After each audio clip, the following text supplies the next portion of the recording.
We're fresh off the off day, but still the Commodores can't get out of the losing column, falling to the Wareham Gateman by a score of 6-4 as Falmouth drops its third straight game. Hello, everyone, and welcome to another edition of Closing the Door. Along with Logan Soforenko, I'm Trey Redfield. Logan, a big reason why the Commodores fell today was because of a 5-spot put up by the Gateman in the bottom of the sixth. Falmouth did respond, but it wasn't enough. That was the only part of this game where Falmouth did not have any sort of control. There was a point in this game where they had 10 straight batters retired offensively, and we saw that trend in the Brewster game on Friday. Luckily, they walked away with a victory, but tonight, not enough. We saw a big 3-run shot off of Slater, and it was actually a Florida Gator on a Florida Gator, so that's just the beauty of summer ball sometimes.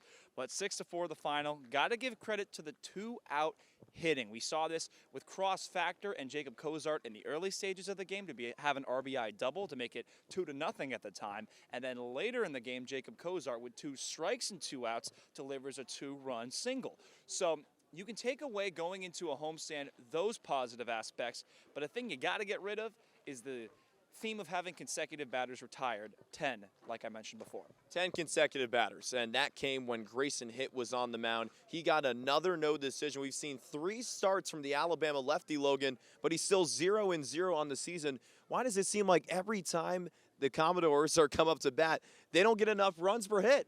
That's just, sometimes, like I said, that's just how summer ball is. I mean, I like to reflect on Jerron Watts-Brown, who has filthy stuff. He's 0-3 on the summer. Sometimes there's a lot of different factors that just come in when a starting pitcher's there. Grayson Hitt, give credit. He had a lot of strikeouts tonight, 5. He was able to go 5 full innings for the first time this season, so he was in line for a victory, but like we talked about, that's 5 spot. That's a little bit of trouble. There is a positive, though. We did get a baseball after being on this perch. We finally got a baseball. No one was hurt in the making of it, but it's always a unique experience when they come down to Wareham. They're thankful for that homestand coming up, though. You said it. Another positive is that homestand. Hyannis tomorrow, Bourne after that, and then on Friday is Brewster. How important is this homestand, Logan, knowing the Dores are cold right now? Well, flush this Wareham game and take notes of the previous Wareham game where it was at Gov Fuller Field and they came from behind.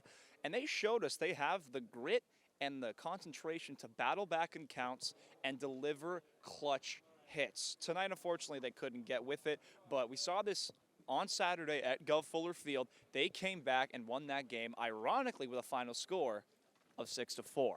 So you got Hyannis Harbor Hawks tomorrow. I talked about it on the broadcast, how we get to see Matalia's long hair, and we get to see Riku Nishida's nice 2-strike approach and kick. So it should be a fun time back at the Gov. Out of the remaining 6 games, 2 of them on the road, 4 of them at home.